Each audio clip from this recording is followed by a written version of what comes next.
Oke, teman-teman udah diinfokan ke teman-teman yang lainnya buat kita mulai perkuliahan hari ini.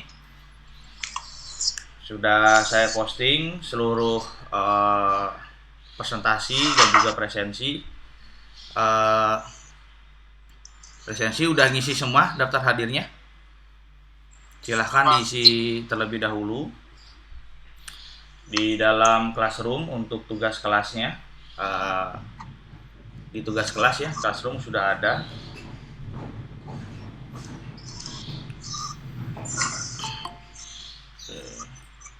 Sudah mulai bergabung. Gimana nih teman-teman, udah ini jaringan normal semua? Sudah Pak. Sudah ya. Kemarin emang sempet, aduh parah banget lah. Parah Pak. Ya betul, parah sekali.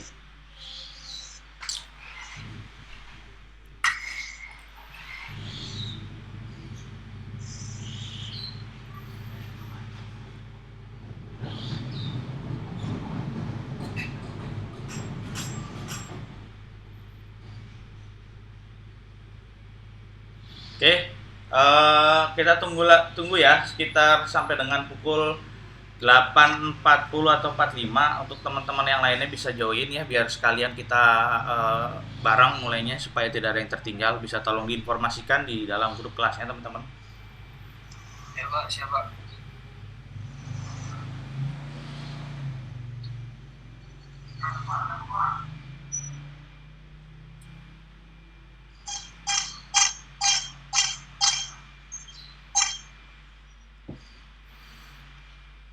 Untuk hari ini gimana, padat jadwal kuliah?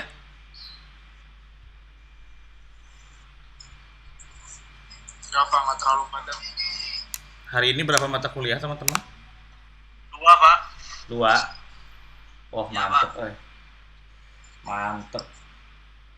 Satu SKP 1 ya. Kita Pak. Oke, sesuai dengan imbuhan yang kemarin ya, imbuhan yang sudah saya sampaikan. Ketika perkuliahan dimulai, tolong untuk setiap teman-teman mengaktifkan untuk videonya ya. Kita tunggu sampai 8.40 biar teman-teman yang lainnya bisa segera bergabung.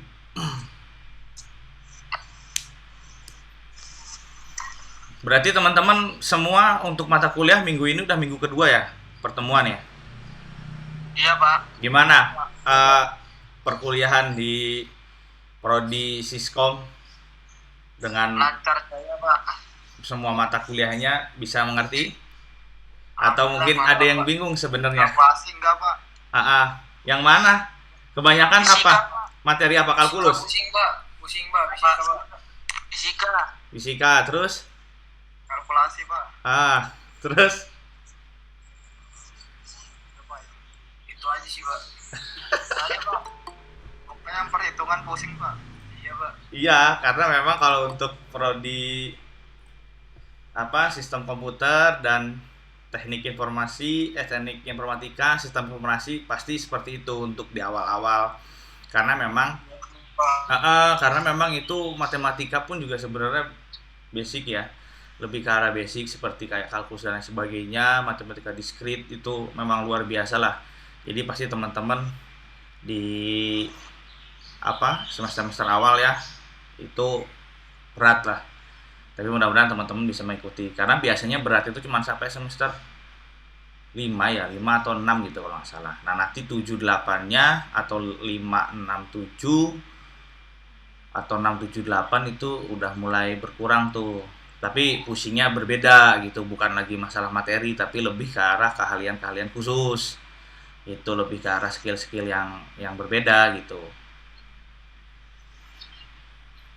Udah 1 menit lagi kita mulai, tolong diinformasikan kepada teman-temannya ya. Untuk absensi berarti 15 menit ya. Kalau 8.40 kita mulai ya, 8.40 kita mulai berarti 8.55 maksimal absensi ditutup. Jadi kalau misalkan ada teman-teman absensi yang lebih dari jam 8.55, walaupun teman-teman yang lainnya gabung ya di rentang jam segitu, ataupun sudah bergabung tapi lupa melakukan absensi, berarti dianggap tidak hadir. Jadi diinformasikan ya. Jadi nanti maksimal absensi kan 15 menit. Oke. Bentar, baterai saya habis.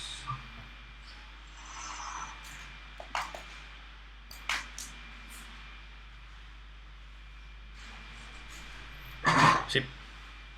Oke, kita mulai ya perkuliahannya ya. Kita buka dulu.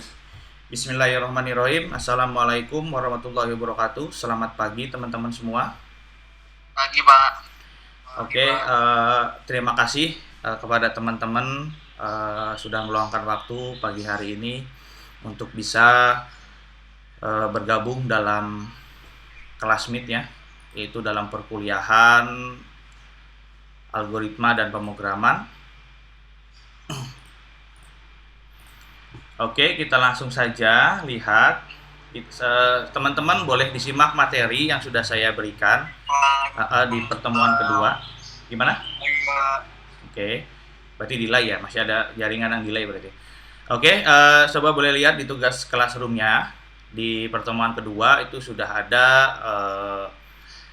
materi perkuliahan udah saya upload, kemudian presensi perkuliahan, jadi teman-teman bisa langsung isi ya untuk daftar hadir perkuliahan hari ini, pagi ini, maksimal lambat di pukul 8, di pukul 9 lah, di pukul 9 itu sudah harus semua melakukan absensi.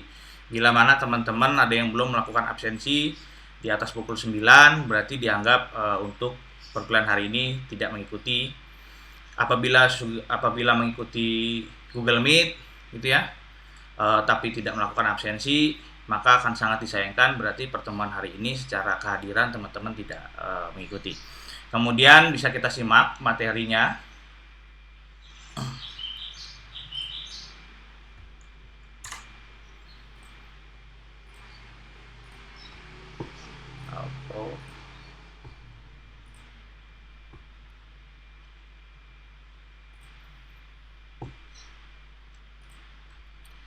Nah, di sini sebelum kita lebih dalam membahas yang terkait tentang algoritma dan pemrograman, alangkah baiknya teman-teman di sini saya perkenalkan dulu mengenai konsep dari algoritma tersebut ya, bisa disebut dengan istilahnya. Kemudian apa sih yang terlintas di pikiran teman-teman ketika teman-teman mendengar algoritma dan pemrograman? Tentunya pasti teman-teman yang umum pasti akan berpikir ataupun akan berasumsi bahwasanya kalau misalkan algoritma pemrograman itu adalah bentuk satu kesatuan gitu ya bahasanya mungkin, atau suatu bentuk proses langkah-langkah dalam memprogram komputer. Mungkin seperti itu asumsi awalnya. Nah, kemudian untuk lebih memahami dalam bahasa istilah algoritma, jadi teman-teman di sini itu harus memahami dulu konsep dasar dari persoalan. Ya, apa sih persoalan gitu kan? Persoalan sebenarnya gini, di dalam kehidupan sehari-hari itu pasti kita semua akan menghadapi yang namanya suatu persoalan ya. Karena di dalam kehidupan ini itu manusia itu dipenuhi dengan berbagai persoalan atau problem. Nah, kemudian kehidupan sendiri itu pada dasarnya secara hakiki ya, secara harfiahnya kehidupan ini, kita ini itu sebenarnya menyelesaikan aneka ragam persoalan.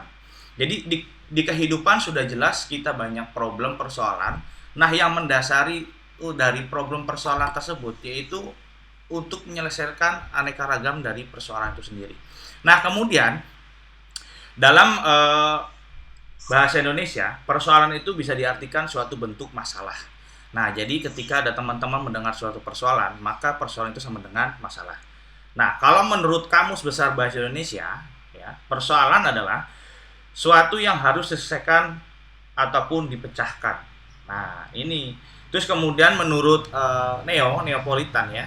Neopolitan itu salah satu pengarang buku juga. dan juga dari penerbit jurnal. Dia salah satu penulisnya juga yang sangat terkenal di masanya. Neo menyatakan persoalan itu adalah pernyataan atau tugas yang harus diselesaikan. Jadi maka dari itu, dengan adanya persoalan atau masalah, berarti kita dituntut untuk dapat menyelesaikan atau memecahkan suatu problem di dalam kehidupan kita sendiri, misalnya seperti itu. Nah, kemudian contoh dari persoalan masalah nih. Contoh sederhananya gini. Misalnya diberikan setumpuk kartu, ya, kartu remi atau kartu gapleh lah, teman-teman bisa melihat gitu kan. Nah, kemudian masalahnya itu mengurutkan nilai kartu, nilai yang terdapat dalam kartu gitu ya, disusun secara menaik dengan nomor yang sedemikian rupa sehingga urutannya itu dari nomor kecil ke nomor yang terbesar.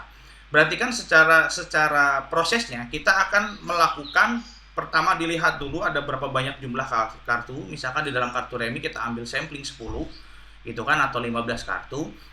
Itu secara acak ya, secara random, kemudian kita diurutkan. Berarti kan kalau diurutkan kita akan melihat nilai yang terkecil dulu gitu kan. Yang terkecil dari nomor 1, 2, 3, 4 sampai dengan 10. Nah, itu contoh permasalahan sederhana ya. Kemudian ada lagi diberikan sebuah tabel yang berisi peserta ujian gitu kan. Yang lulus seleksi gitu kan. Nah, kita suruh dicari apakah peserta ujian dengan nomor kartu X, misalkan nomor peserta X itu di dalam daftar dari tabel tersebut, maka kita akan harus mencari. Kalau misalkan teman-teman menggunakan data itu diberikan misalkan berupa data dalam format Excel ya misalnya, atau dalam format spreadsheet. Nah, teman-teman diminta untuk mencari suatu bisa dibilang suatu nama dari salah satu peserta gitu kan, yang termasuk hasil dari lulus seleksi. Nah, teman-teman pasti akan mencari menggunakan dua teknik. Yang pertama, teman-teman akan berfokus mencari dari nama tersebut, ya. Misalkan nama Dani. Nah, teman-teman akan fokus mencari dari huruf depan D biasanya. Atau teman-teman bisa melakukan teknik sorting dulu gitu kan. Nah, itu kan merupakan pemecahan suatu masalah. Jadi ketika dalam memecahkan suatu masalah itu tidak baku sebenarnya. Jadi teman-teman bisa menggunakan berbagai macam cara untuk dapat menyelesaikan suatu permasalahan. Nah, seperti juga diberikan sebuah scenario list ya, sebuah list yang berisi dari daftar kota-kota di Indonesia dengan temperatur udaranya saat ini. Kemudian tentukan temperatur tertinggi gitu kan. Maka teman-teman juga sama, akan melihat seluruh daftar kota Indonesia dulu, kemudian teman-teman bisa melakukan sorting berdasarkan huruf A sampai dengan Z gitu kan, misalnya teknik pertamanya. Kemudian teman-teman juga bisa melakukan menggunakan fitur pencarian atau find gitu kan, tinggal Ctrl F kemudian dicari gitu. Atau teman-teman bisa menggunakan teknik-teknik yang lainnya dalam mencari suatu nilai tertinggi misalnya. Nah, kemudian juga ada lagi suatu permasalahan, diketahui sebidang tanah bentuk persegi panjang gitu kan, dengan lebar tertentu, misalkan lebar X dan Y gitu kan dalam satuan meter.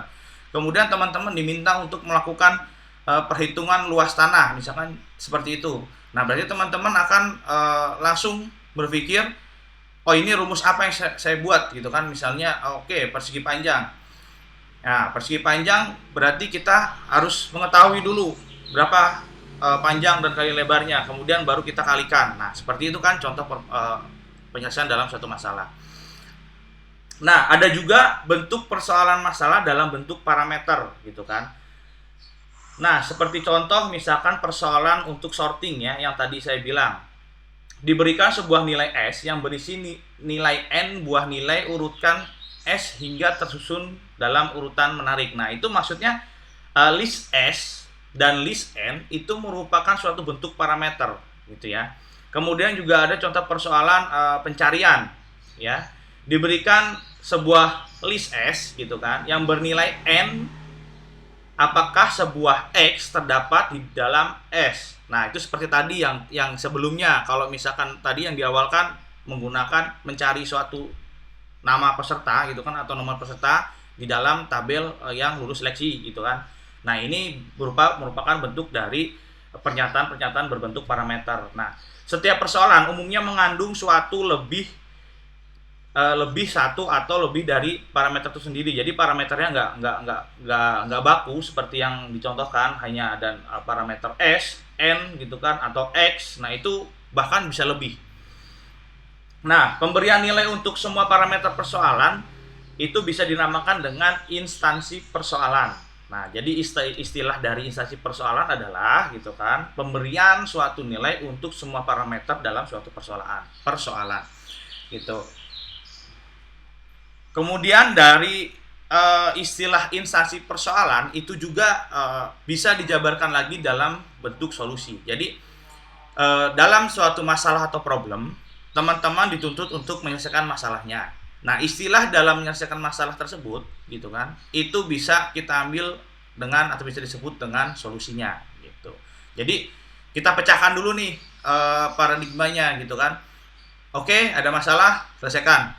Nah, cuman secara algoritma gitu kan, secara ilmu algoritmanya itu mesti dipecah dulu nih. Masalah-masalah berarti apa yang disebut dengan masalah itu dengan persoalan, kemudian bagaimana solusinya. Setelah sudah tahu solusinya apa yang harus dicari, lalu bagaimana tahapan dalam menyelesaikan suatu persoalan tersebut. Nah, seperti itu ya. Nah, misalnya contoh ini dalam bentuk parameter dalam mengurutkan suatu urutan nilai ya, yang dimana S itu berisi 7 buah ya, 7 buah deret gitu ya. Di sini S ada 15, 48, 15, 4, 8, 11, 2, 10, 19. Lalu N-nya itu 7. Berarti di dalam S ini terdapat 7 buah angka deret gitu ya. 7 buah angka ya. 7 buah bilangan angka. Kemudian N-nya itu menyertakan atau memberikan statement 7 gitu kan.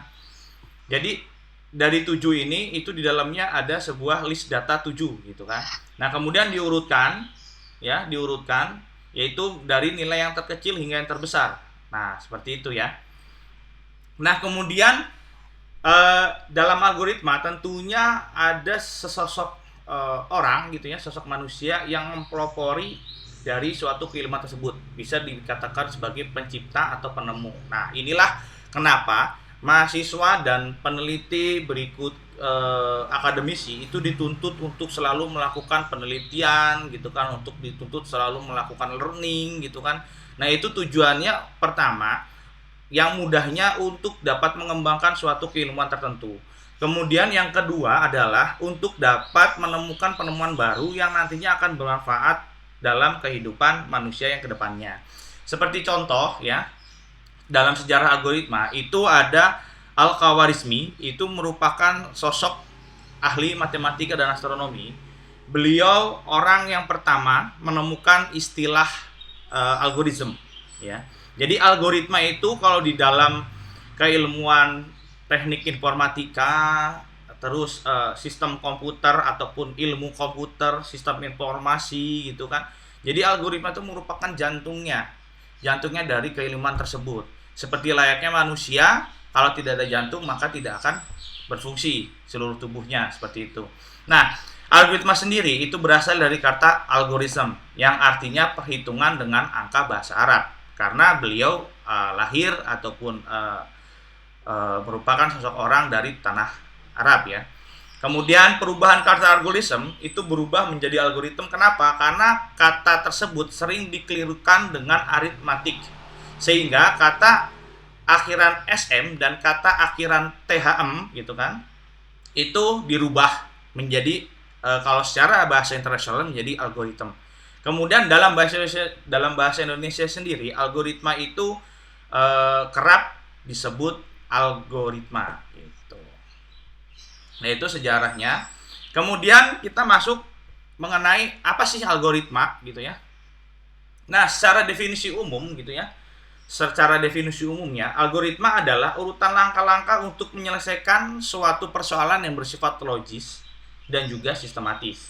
Nah, kemudian ada beberapa literatur yang menyebutkan bahwa algoritma adalah urutan logis pengambilan keputusan untuk pemecahan masalah, yaitu dari Kamus Besar Bahasa Indonesia. Kemudian ada juga yang menyebutkan algoritma adalah urutan logis algoritma adalah eh, deretan langkah-langkah komputasi yang mentransformasikan data menjadi keluaran. Kemudian ada juga yang menjelaskan algoritma adalah deretan instruksi yang jelas untuk memecahkan persoalan, yaitu untuk memperoleh keluaran yang diinginkan dari suatu masukan dalam jumlah waktu terbatas. Nah, itu merupakan istilah-istilah dari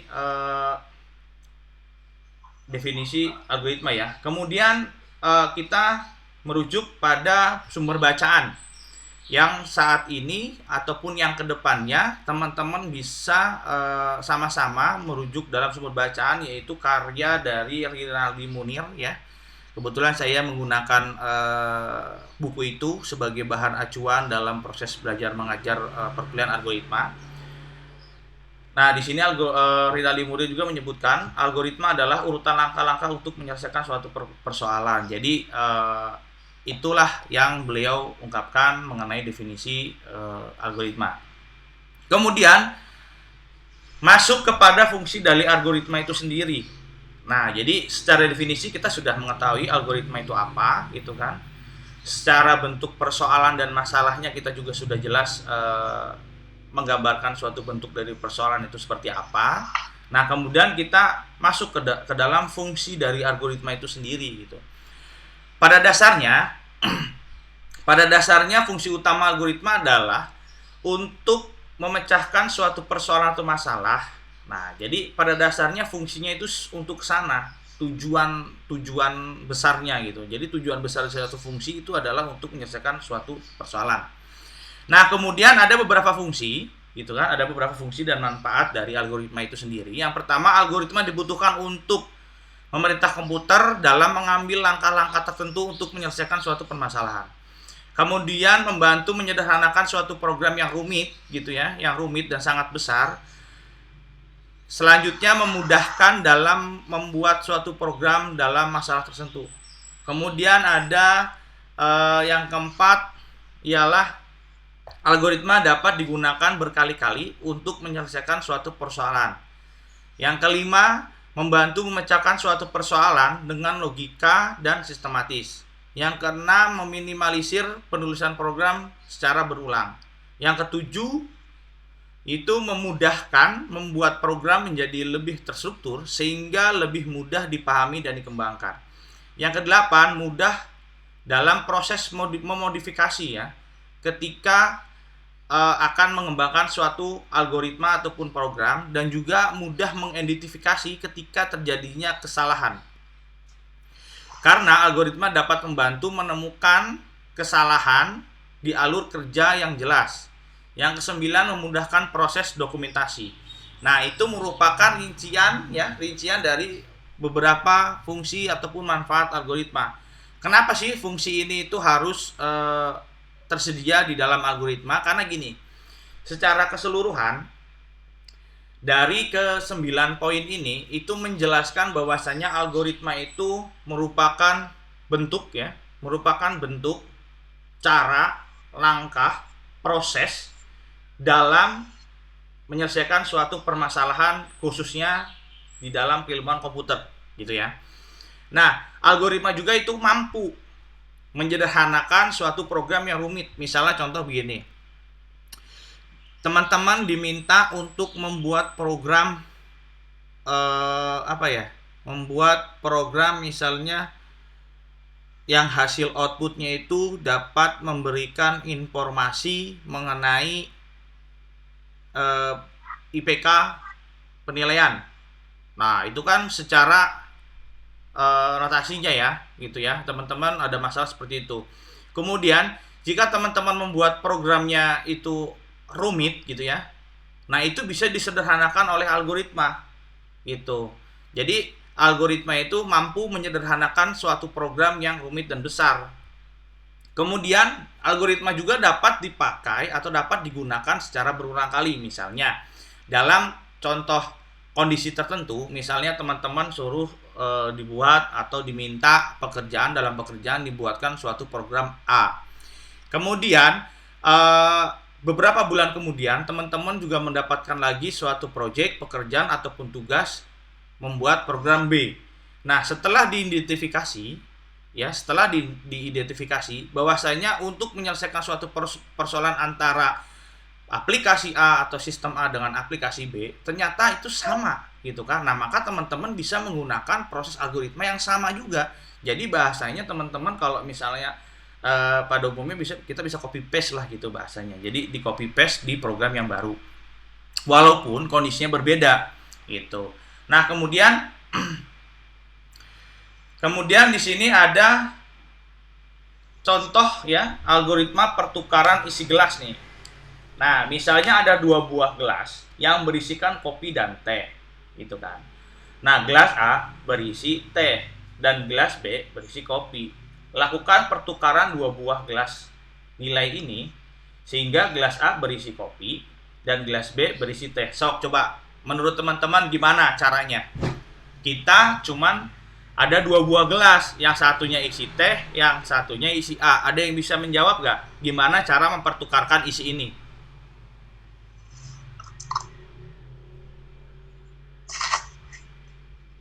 Ada yang bisa? Saya, Pak. Ya, coba Siti gimana? Jadi kita yang gelas teh ditaruh di gelas X, kita ada tambahan gelas. Nah, terus gelas yang B ditaruh di tempat teh. Ya. Seperti itu, Pak. Ya, jadi benar ya. Jadi kalau misalkan menemukan 2 masalah seperti ini, lalu diminta untuk mempertukarkan dari isi sebuah nilai, maka teman-teman harus membutuhkan satu alat bantu. Karena sejatinya ketika teman-teman tidak menggunakan alat bantu, itu tidak akan bisa terjadi pertukaran. Contoh, misalkan teman-teman dengan sederhananya, ya udah weh, gitu kan, kasarnya kopi langsung aja dituang ke teh. Ya berarti di dalam teh jadi ada kopi sama teh dong, campur gitu kan. Kalau teh sama kopi dicampur lagi ke dalam B, nah itu nggak bisa. Jadi sama aja, satu buah nilai gelas itu akan bernilai kosong, dan kemudian di satu gelas yang lain itu akan bernilai double gitu. Nah, ini penyelesaiannya ya. Jadi benar yang disebutkan oleh Mbak Siti ya istilahnya, atau dari Sisti gitu kan. Itu benar. Jadi kita membutuhkan satu buah gelas cadangan ya, atau satu buah gelas tambahan. Nah, ini ada dua bentuk format ya dalam penulisan algoritma sehingga bisa mencapai tujuan untuk menyelesaikan suatu permasalahan itu sendiri. Yang pertama tadi yang sudah dijelaskan, disiapkan dulu gelas X, kemudian gelas teh yaitu dalam variabel A itu dituangkan kepada X sehingga di gelas A ini atau variabel A ini menjadi kosong. Kemudian dari gelas B ataupun di dalam variabel B itu isi kopi dituangkan ke gelas teh sehingga di dalam variabel B itu bernilai kosong. Nah, kemudian untuk mengisi gelas yang ada di dalam variabel B, maka tuangkan isi di dalam variabel X yang berisi teh ke dalam variabel B. Nah, jadi seperti itu kurang lebih untuk dalam menyelesaikan suatu persoalan dalam pertukaran isi gelas. Kemudian apa sih karakteristik yang ada dalam algoritma gitu ya? Jadi pada dasarnya algoritma itu hanya menerima beberapa masukan yang diantaranya proses input, kemudian dari inputan itu diproses kembali dalam pemrosesan, kemudian akan menghasilkan suatu output keluaran. Nah, pesan yang sangat penting dalam sebuah algoritma adalah yang pertama itu algoritma harus bernilai benar, ya. Kemudian yang kedua, algoritma harus berhenti. Dan setelah berhenti, algoritma harus memberikan hasil yang benar. Gitu ya.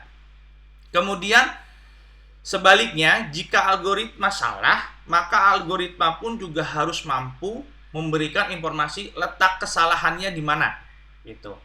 Nah, secara karakteristik gitu ya, menurut Donald Knuth dalam buku Art of Computer Programming itu ada 6 ya. Sebenarnya ada 7. Tapi disebutkan 6. Oke. Jadi yang pertama, algoritma harus berhenti setelah mengerjakan sejumlah langkah yang terbatas. Nah, itu tadi yang sudah disebutkan. Kemudian algoritma dapat memiliki nilai 0 atau lebih dari masukan input. Nah, itu yang kedua tadi ya, mengenai masukan. Kemudian yang ketiga, algoritma dapat mempunyai 0 atau lebih keluaran. Nah, seperti itu. Kemudian setiap langkah yang dibuat harus jelas dan sesuai dengan tujuan dari masalah yang akan dipecahkan, gitu ya. Kemudian setiap urutannya juga harus didefinisikan secara tepat dan tidak bernilai ganda atau ambigu. Nah, kemudian algoritma harus efektif gitu kan. Jadi setiap urutan ataupun langkah harus sederhana gitu. Kemudian sehingga dapat dikerjakan dalam sejumlah waktu yang masuk akal dan wajar. Kemudian algoritma harus terstruktur. Urutan baris langkah yang digunakan harus disusun secara sistematis sehingga memungkinkan prosesnya menjadi relatif lebih singkat. Jadi gini, sebenarnya tidak mudah dan tidak sulit-sulit banget gitu ya. Tidak sulit-sulit sekali dalam menyusun suatu algoritma. Jadi yang mesti teman-teman pahami adalah ketika teman-teman akan menyelesaikan suatu permasalahan di dalam dunia sistem komputer gitu ya. Teman-teman harus mampu mendeskripsikan masalah apa yang teman-teman hadapi. Nah, itu yang mesti teman-teman kuatkan. Kemudian di dalam masalah itu teman-teman akan menggambarkan suatu proses solusi. Kemudian teman-teman juga harus memikirkan kemungkinan-kemungkinan yang terjadi dalam pemrosesan yang tujuannya untuk mencari solusi tersebut. Jadi tidak cuman hanya masalah berarti harus dicari solusinya. Nah, cara mencari solusi yaitu tahapan dalam proses pemecahan masalah yang tidak sederhana itu. Jadi teman-teman harus bisa berpikir, kerangka berpikir itu harus dilebarkan. Jadi dalam 3 poin masalah, proses, dan solusi itu teman-teman harus lebih mendalam lagi dalam memaknai suatu proses permasalahan. Yaitu harus efektif dalam penyelesaian masalahnya, kemudian cara-cara dalam menyelesaikan masalahnya juga harus tersusun sehingga di kemudian hari ketika teman-teman menemukan suatu masalah itu akan dapat mudah mengidentifikasi masalahnya itu dari mana kok bisa muncul lagi gitu kan, terus di bagian apa ini masalah terjadi, terus di bagian mana masalah ini kok tidak make sense caranya dengan apa yang harus dilakukan oleh komputer misalkan. Nah, itu dengan hal-hal seperti itu, ketika algoritma disusun secara sistematis, maka teman-teman akan mudah untuk memodifikasi, mengidentifikasi, dan lain sebagainya. Nah, kemudian syarat algoritma yang baik nih. Jadi, algoritma yang baik itu harus memiliki tingkat kepercayaan yang tinggi. Nah, kemudian pemrosesan datanya yang efisien, sifatnya yang general, kemudian yang mudah dikembangkan, mudah dimengerti juga, terus probabilitasnya tinggi, kemudian presisinya pun juga harus tepat ya, efektif juga harus, kemudian output yang dihasilkan juga harus jelas dan tepat dan juga harus di-terminate.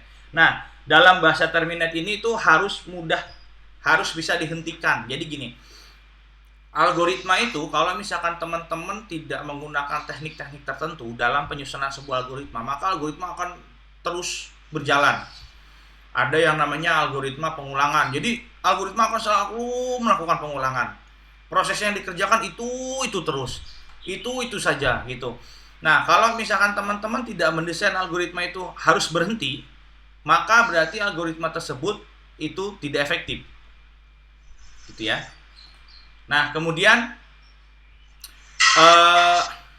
kita akan masuk ke dalam istilah program dan pemrograman, ya. Jadi di dalam bahasa komputer, gitu ya, di dalam bahasa komputer yang digunakan untuk menulis suatu program yaitu disebut dengan bahasa pemrograman. Sedangkan orang yang disebut gitu ya, orang yang menulis ya suatu program komputer dinamakan programmer ya. Kemudian kegiatan mulai dari mendesain, terus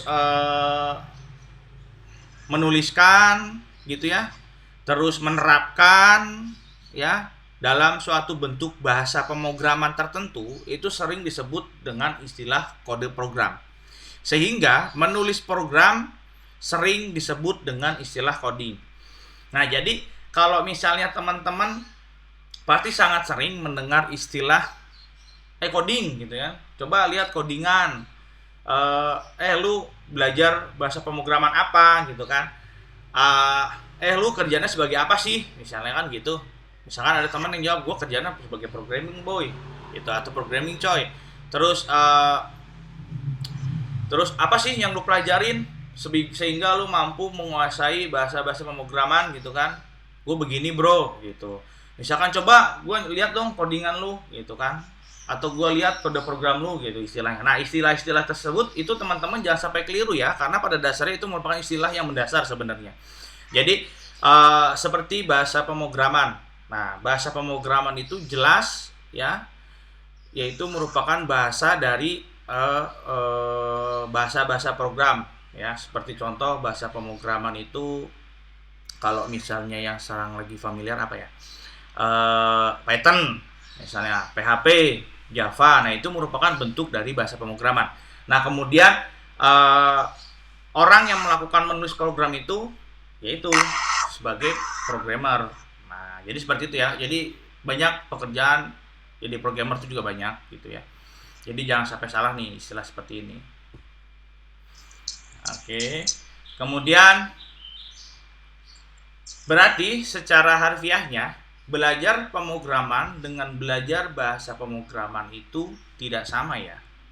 Jadi jangan keliru nih mengenai istilah teman-teman ketika mencari sesuatu hal atau sedang diskusi dengan siapa yang isinya mengenai dua konteks belajar pemrograman dan juga belajar bahasa pemrograman. Nah, itu jangan sampai salah ya.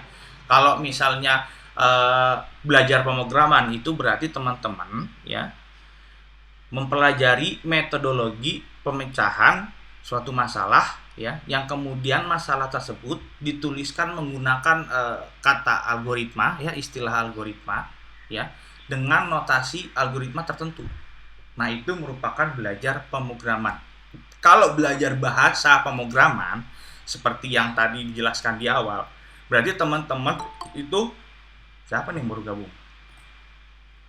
Oh, Ahmad.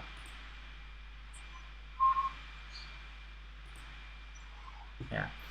Berarti teman-teman itu belajar menggunakan suatu bahasa komputer dengan aturan tata bahasanya, instruksinya, tata cara pengoperasiannya, dan juga compilernya, kemudian memanfaatkan instruksi-instruksi tersebut untuk membuat program yang ditulis dengan bahasa dari bahasa program itu. Jadi gini, analoginya gini, ketika teman-teman belajar pemrograman, berarti teman-teman itu belajar bagaimana ya memecahkan suatu masalah dengan metodologi yang digunakan. Kemudian setelah mempelajari metodologinya, kemudian teman-teman itu belajar menuliskan atau mendeskripsikan suatu bentuk algoritma dalam pemecahan masalah ke notasi tertentu. Nah, di dalam notasi, dalam istilah notasi kita akan gunakan itu, kita akan bahas di materi selanjutnya. Nah, terus kemudian ketika teman-teman belajar bahasa pemrograman, berarti teman-teman akan mempelajari suatu aturan bahasa tersebut. Contohnya gini, teman-teman sedang berusaha mempelajari bahasa pemrograman PHP. Nah, teman-teman akan belajar mengenai sintaks-sintaks dalam pemrograman PHP tersebut ya, dalam bahasa PHP tersebut. Kemudian teman-teman akan mempelajari kerangka-kerangka yang ada di PHP itu, bahasa PHP. Kemudian teman-teman juga akan memanfaatkan kode-kode yang ditulis menggunakan bahasa PHP gitu ya, untuk dapat bisa dijalankan oleh komputer. Jadi teman-teman hanya belajar bahasanya itu aja gitu ya. Instruksinya cuma hanya dari bahasa yang PHP tadi gitu. Berbeda ketika teman-teman belajar misalkan saya belajar PHP, Python gitu kan, Swift gitu kan, Golang. Nah, berarti teman-teman banyak tuh mempelajari bahasa pemrograman, sehingga kemampuan teman-teman pasti akan jauh lebih unggul ketika teman-teman mampu gitu kan mempelajari berbagai macam bahasa pemrograman. Nah, contoh program yang mungkin tidak asing lagi ya bagi kita semua yaitu adalah contoh program aplikasi Microsoft Office, Notepad, terus Photoshop. Nah, itu merupakan bentuk dari program yang sudah dibuat oleh si programmer ya, oleh si programming gitu ya, programmer. Nah, kode programnya tentunya kita tidak bisa melihat karena bentuk aplikasi itu hanya bisa dilihat dalaman programnya yaitu oleh seorang programmer itu sendiri. Nah, jadi kalau teman-teman menggunakan beberapa aplikasi, misalkan si ACAD ya dalam universitas untuk kegiatan absensi, penilaian dan sebagainya. Nah, si ACAD itu merupakan salah satu dari program aplikasi, program perangkat lunak atau software yang dibangun ya, yang dibangun dengan menggunakan bahasa pemrograman tertentu ya, yang tujuannya yaitu untuk dapat membantu permasalahan di bidang akademik universitas. Nah, jadi kan mulai tuh ke gambar tuh. Nah, di dalam program si ACAD gitu kan, di dalam program si ACAD tentunya akan banyak algoritma-algoritma dalam pemecahan suatu masalah di dalam kode programnya. Nah, jadi mulai lebih jelas lagi nih, gitu kan? Sudah mulai ke gambar mengenai apa itu persoalannya, apa itu algoritmanya secara definisi, kemudian teman-teman juga sudah mulai paham dan kegambar mengenai belajar pemrograman atau belajar bahasa pemrograman, istilah-istilah dari perilaku seseorang yang kerjaannya selalu menuliskan kode program gitu kan, seperti itu. Nah, kemudian bagaimana sih komputer bisa menjalankan sebuah program? Jadi seperti contoh analoginya yang si ACAD tadi gitu kan. Kok si ACAD seolah-olah bisa berkomunikasi dengan kita ya gitu kan, misalnya seperti contoh coba lakukan absen sebelum perkuliahan. Teman-teman melakukan masuk dulu ya, prosesnya login dulu menggunakan username dan passwordnya, kemudian pilih fitur absensinya. Setelah pilih fitur absensi, teman-teman akan keluar formnya, teman-teman isi formnya. Setelah isi formnya baru teman-teman submit gitu kan, atau dikirimkan hasilnya. Nah, setelah hasilnya dikirimkan itu dapat keluaran bahwasanya teman-teman sudah melakukan absensi perkuliahan pada hari dan tanggal tertentu. Nah, kok bisa seperti itu gitu kan? Nah, pada dasarnya secara basic gitu ya, komputer itu hanya mampu menjalankan 3 buah proses. Yang pertama yaitu dari proses input device ya, yang kemudian juga dari proses itu sendiri di dalam CPU, terus kemudian hasilnya di-outputkan. Nah, dari proses tersebut juga bisa disimpan di dalam suatu penyimpanan, yang penyimpanan bisa jangka panjang, yaitu di dalam hard disk atau di dalam bentuk apapun. Nah, secara teorinya komputer itu hanya mampu melakukan 3 proses, input, proses, output. Jadi nggak ada lagi, komputer nggak bisa lagi proses ngapa-ngapain, nggak ada lagi gitu, nggak bisa gitu. Yang membuat komputer itu bisa merasa sangat canggih, yang merasa teknologi itu sangat bagus atau sangat terdepan, sebenarnya itu hanya bentuk dari desain suatu bentuk rancangan antarmuka saja. Cuma secara kode programnya, aktivitasnya gitu ya, komputer hanya mampu itu membaca 3 proses gitu. Nah, kemudian ada banyak bahasa pemrograman yang dapat teman-teman pelajari gitu kan. Sampai dengan saat ini ya, mungkin nanti ke depannya banyak ratusan atau bahkan ribuan bahasa pemrograman akan lahir di tahun-tahun berikutnya gitu kan. Seperti bahasa pemrograman yang familiar aja nih, kita contohkan banyak di dalam slide nih. Ada bahasa assembly. Nah, bahasa assembly itu merupakan bahasa mesin sebenarnya. Kemudian ada Fortran, COBOL, Prolog gitu kan, Pascal, C, C#, C++, Java, JavaScript, R gitu kan, Arduino, PHP, Python, Go, Kotlin, React, Dart gitu kan, Visual Basic, Object-C, Swift, Ruby, SQL, dan masih banyak lagi. Teman-teman bisa melakukan eksplorasi lebih mendalam mengenai bahasa-bahasa pemrograman, berikut kelebihannya, berikut kekurangannya gitu kan. Nah, Kita bagikan menjadi dua kelompok golongan saja agar lebih mudahnya. Contoh dua kelompok ini yaitu bahasa pemrograman dengan tujuan yang spesifik. Misalkan contohnya aplikasi Fortran ya, aplikasi Fortran nih, aplikasi Fortran itu digunakan untuk komputasi ilmiah, kemudian PHP. Nah, PHP itu biasanya diimplementasikan untuk bahasa pemrograman yang berbasis dengan web. Nah, kayak si Akad kan diaksesnya menggunakan Chrome ya. Nah, itu merupakan pemrograman berbasis web. Nah, kemudian ada lagi yang assembly tadi saya bilang, dan prolog dan lain sebagainya, itu merupakan tujuan spesifikasi. Spesifikasinya itu jelas, khusus tujuannya, dibuat untuk kondisi-kondisi tertentu gitu kan. Nah, kemudian kalau bahasa pemrograman yang umum gitu ya, nah itu banyak nih yang tadi ada C itu dia bisa diterapkan di desktop, bisa diterapkan di web. Sama begitupun juga C#, C++, Java, JavaScript. Nah, itu umum tujuannya dan bisa dipakai di berbagai device ataupun di device-device tertentu. Contohnya Swift. Swift itu yang digunakan oleh Apple dalam program macOS atau program-program aplikasi yang berbasis iOS. Itu menggunakan Swift. Itu kemudian ada lagi React ya, ataupun React Native. Banyak tuh istilahnya, dari React Native. Itu kan kalau Go itu dikeluarkan dari perusahaan Google. Python tuh lahir dari suatu komunitas ya. Terus kemudian Java itu pelopor OOP sampai dengan saat ini. Tapi dalam bentuk OOP itu sendiri pun juga banyak bahasa pemrograman yang sudah mulai masuk ke dalam OOP. PHP juga ada OOP-nya, kemudian Python juga ada dan lain sebagainya gitu ya. Jadi banyak bahasa pemrograman yang teman-teman bisa bisa gunakan dan pelajari. Kemudian berdasar kedekatannya gitu kan, berdasar kedekatan bahasa pemrograman itu bisa dikelompokkan menjadi dua macam ya, yaitu bahasa tingkat rendah atau low level language, yang kedua ada high level language ya. Jadi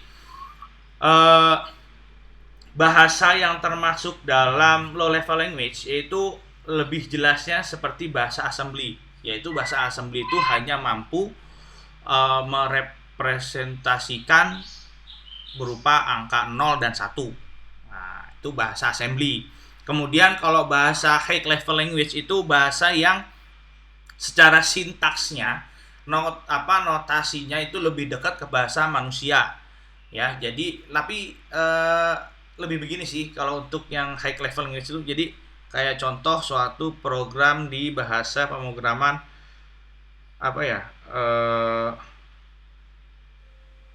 Linux lah, suatu bahasa pemrograman di sistem operasi Linux. Ketika teman-teman memerintahkan perintah wow gitu kan di dalam terminal komputer, itu nanti akan menjelaskan kita sebagai apa, nama kita siapa, akses yang bisa kita akses apa. Nah, jadi wow itu kan merupakan dari istilah bahasa Inggris, siapa gitu kan, berarti siapa yang sedang menggunakan komputer ini gitu, maksud tujuan komputer itu gitu, siapa sih yang menggunakan tujuan komputer ini. Nah, sintaksnya menggunakan wow gitu. Nah, jadi kalau untuk bahasa tingkat tinggi itu pokoknya patokannya adalah bahasanya sudah mendekati bahasa alami manusia, udah itu aja. Kalau bahasa assembly ya atau low level itu bahasa yang hanya bisa diproses dengan menggunakan bahasa mesin. Nah, bahasa mesin itu membutuhkan suatu bentuk penerjemah. Nah, penerjemah bahasa mesin itu disebut dengan assembler gitu. Nah, kemudian tahapan pelaksanaan program oleh komputer nih. Pertama, algoritma, kemudian ditranslasi dalam bentuk program bahasa tingkat tinggi, misalnya C, bahasa C atau bahasa SAP, Python boleh lah. Kemudian dikompilasi oleh program dengan menggunakan compiler. Nah, terus ditranslasi lagi menggunakan bahasa rendah, misalnya bahasa assembler. Nah, barulah diproses oleh CPU. Nah, jadi dalam 3 proses input, proses, dan output itu secara konsep teori sederhananya Hanya saja ketika teman-teman sudah menggunakan bahasa pemrograman tingkat tinggi, itu komputer tidak bisa langsung membaca proses tersebut.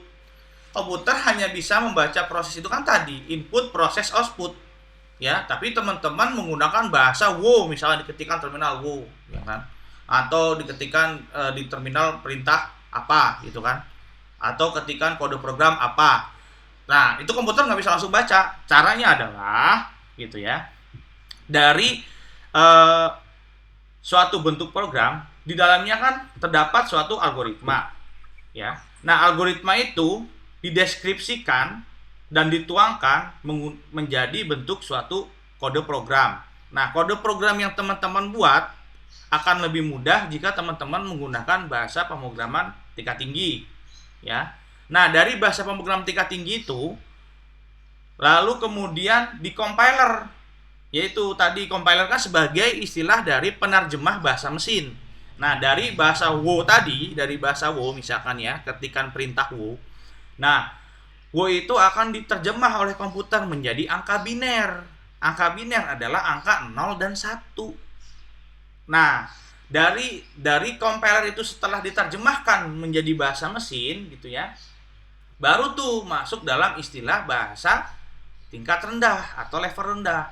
Nah, setelah sudah masuk berubah menjadi bahasa level rendah atau bahasa mesin, baru komputer mampu membaca, oh ternyata si Mas Dani ini ngetikan perintah WO itu untuk tujuannya mencari tahu informasi siapa yang masuk ke dalam komputer ini.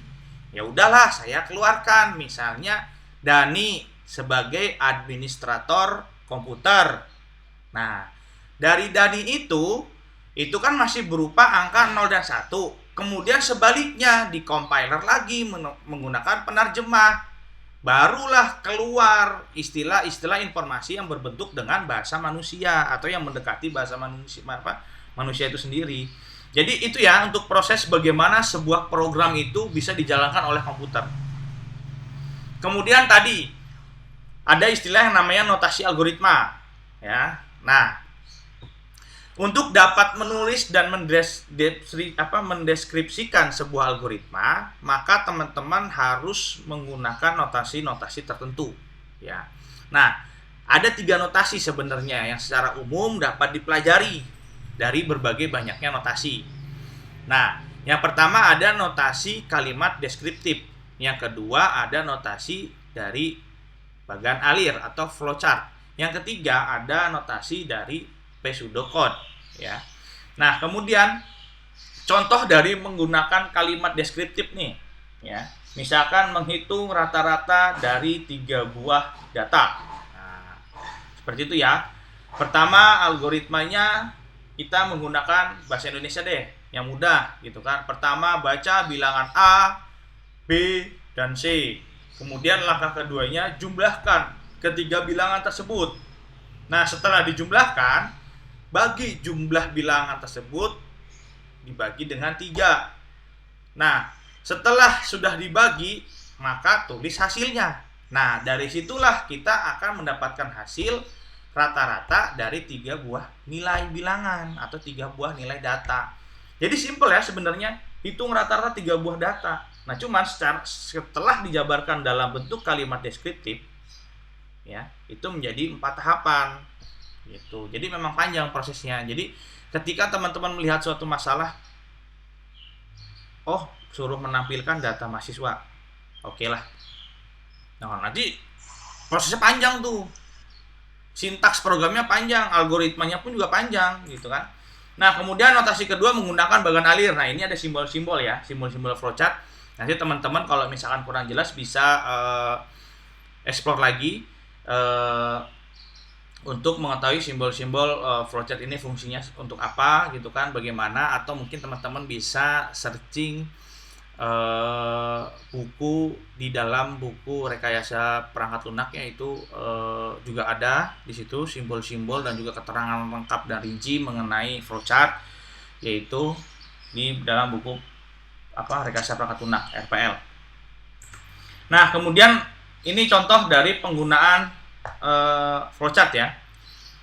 Yang tadi misalkan kita diminta untuk menghitung luas persegi panjang. Cuman masalahnya gitu, diminta luas persegi panjang.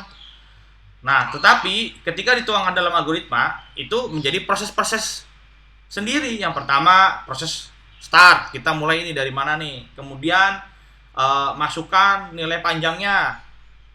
Kemudian masukkan nilai lebarnya. Setelah dua variabel itu dimasukkan, baru hitungnya kita mesti bikin juga rumus hitungnya.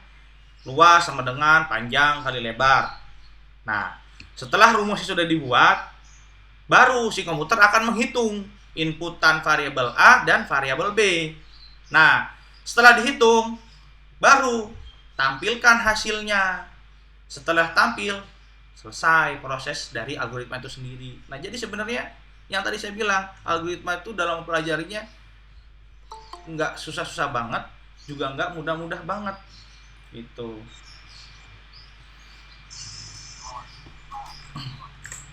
Nah, kemudian ada notasi ketiga nih, yaitu notasi pseudocode. Jadi notasi pseudocode itu notasi yang lebih sedikit-sedikit nyerempet ke arah bahasa pemrograman. Hanya saja notasi pseudocode itu tidak sesuai dengan bahasa pemrograman, karena yang dipakai dalam penulisan bahasa pseudocode gitu ya, itu campuran penulisan tuh campuran antara bahasa alami manusia dengan bahasa pemrograman. Ya, contohnya ini nih ada titik dua nih, titik dua, terus titik koma. Nah, titik dua dan titik koma itu juga mirip dengan hampir seluruh bahasa pemrograman gitu. Nah, jadi pseudocode ini sebenarnya bisa dibilang bahasa pemrograman, tapi juga bukan. Gimana ya, bingung. Pokoknya mirip dah, kembaran tapi nggak kembar gitu loh. Bingung kan, kembaran tapi nggak kembar, ya itulah pseudocode.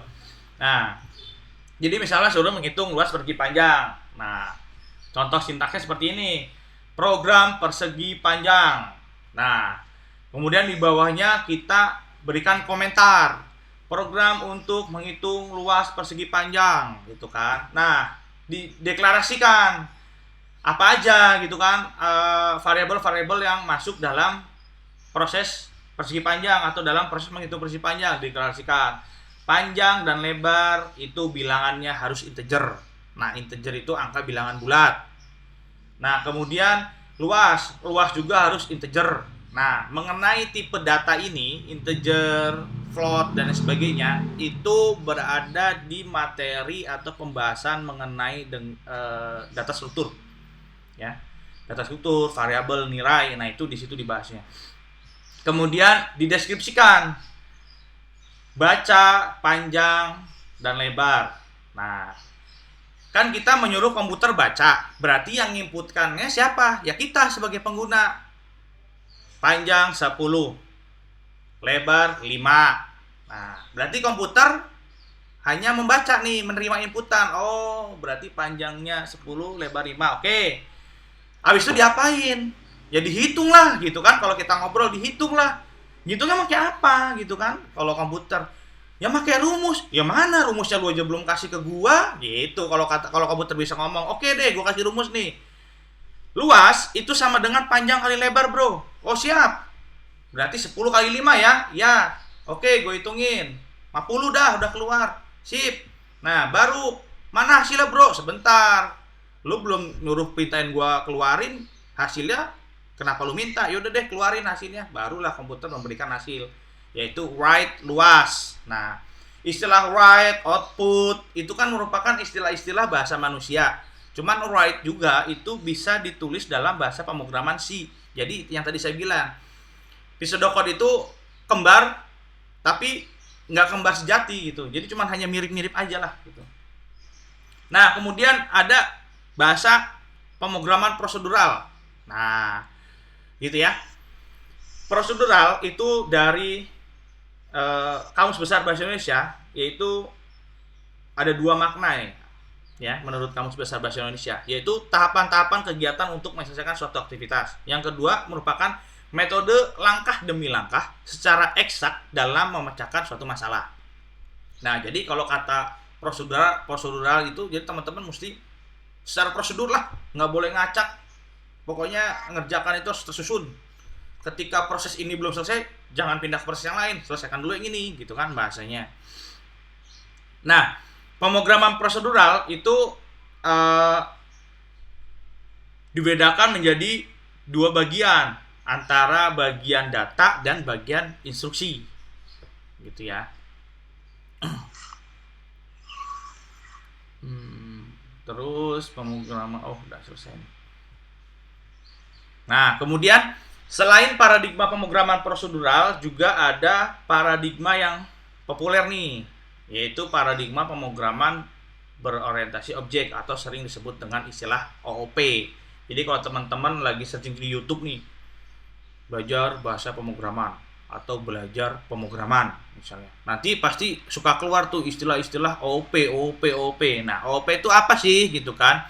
OOP itu merupakan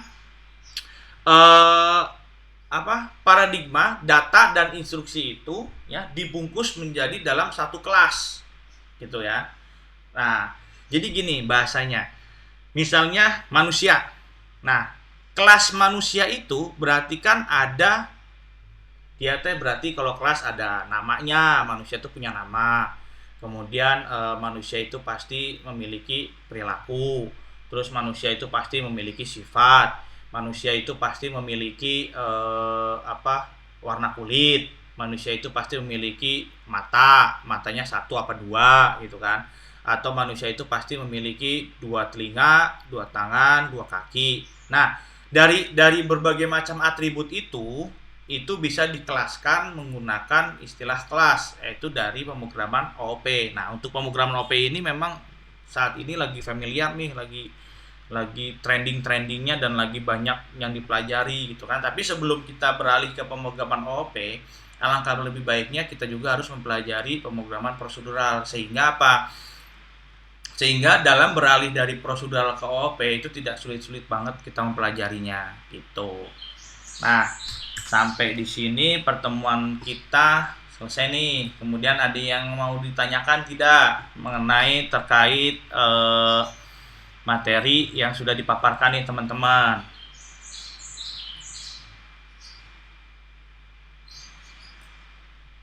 Halo? Jaringannya nge-lag nggak? Delay nggak? Aman Pak. Benar. Aman Pak. Suaranya jelas nggak? Aman Pak, aman. Jelas Pak, jelas Pak. Benar. Jelas. Dikirain diem baik teh. Taunya pada tidur nih ntar. Kagak Pak, aman Pak. Aman Pak, aman. Nah, kemudian kalau misalkan nggak ada pertanyaan nih, kalau nggak ada pertanyaan berarti kita bisa lihat nih. Nah, di dalam kelas Alpro itu sudah ada tugas mandiri nih buat teman-teman. Ya, tugas pertemuan kedua nih.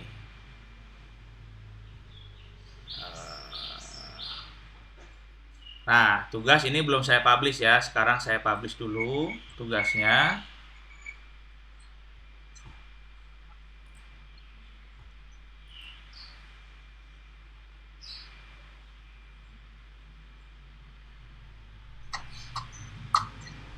Oke. Coba teman-teman lihat di kelasnya sudah muncul tugasnya. Udah Pak. Sudah ya.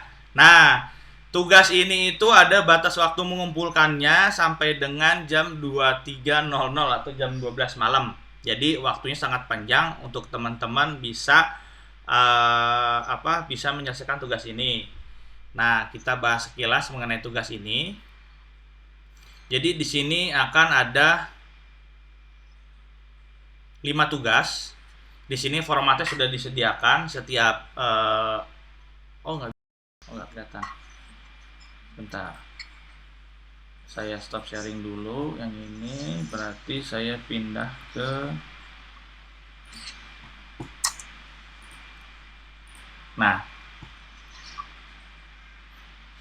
sudah belum share? Oke.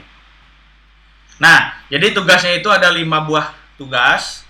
sebenarnya sudah dibahas juga ya mengenai contoh pseudocode gitu kan, kalimat deskriptif dan juga flowchart, kemudian dan lain sebagainya. Di sini teman-teman ada 5 tugas buah nilai yang dimana poin pertama teman-teman diminta untuk membuat 5 buah pertanyaan yang terkait dengan pembahasan tadi ya, selama pembahasan yang sudah dijelaskan.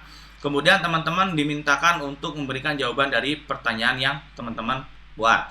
Nah, kemudian di sini teman-teman akan diminta untuk membuat algoritma menggunakan kalimat deskriptif flowchart untuk menghitung luas lingkaran.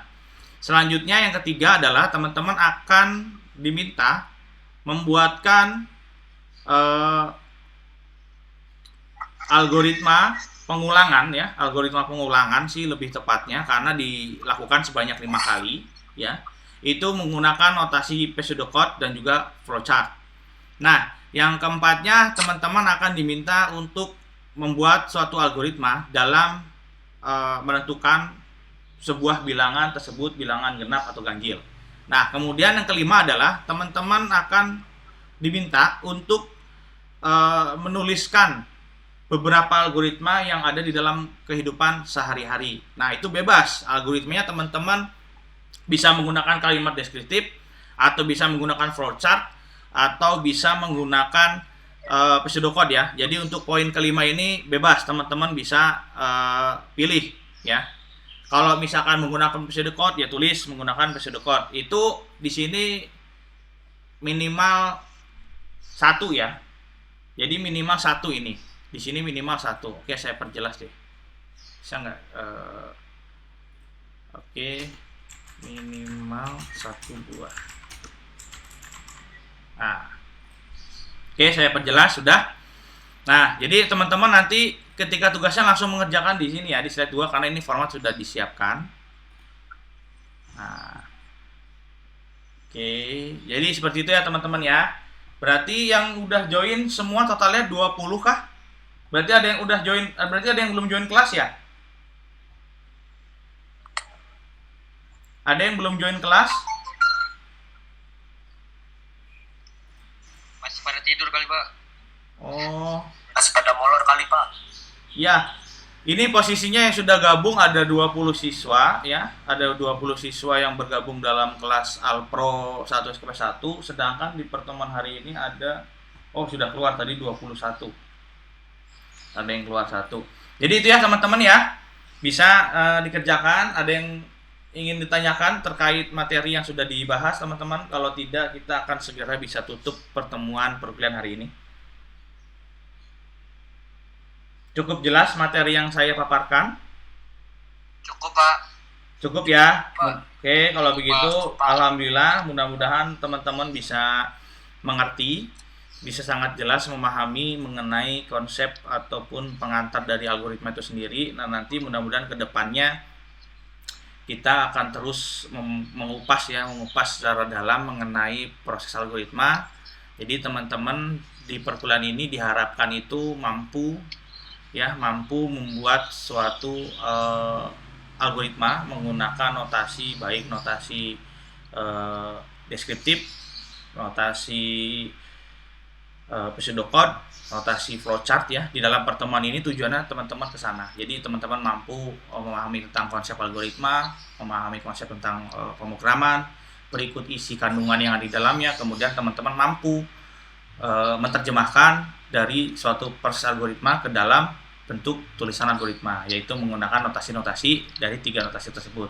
Oke, terima kasih waktunya teman-teman. Alhamdulillah teman-teman masih bisa bergabung dan berkenan di dalam perkuliahan saya, menjalani perkuliahan dengan aktif dan hikmat.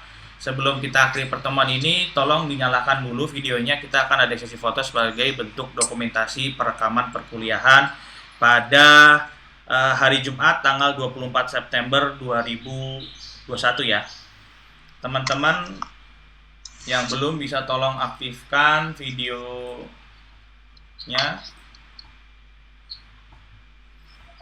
Untuk Adinda sama siapa nih? Izlal ya.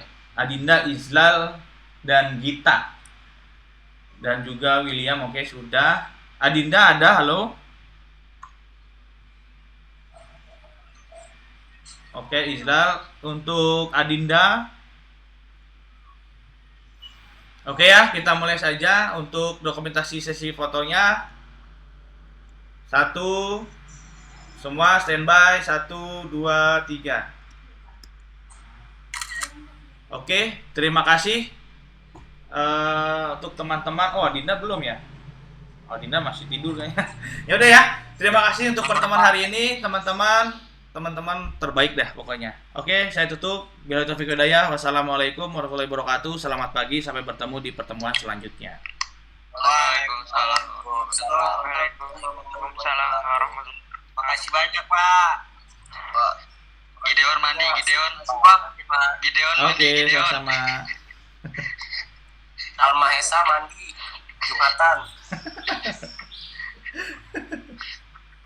Jumat bro, Jumat, sholat Jumat tuh, sholat Jumat di rumah. Alma Esa nggak Jumatan.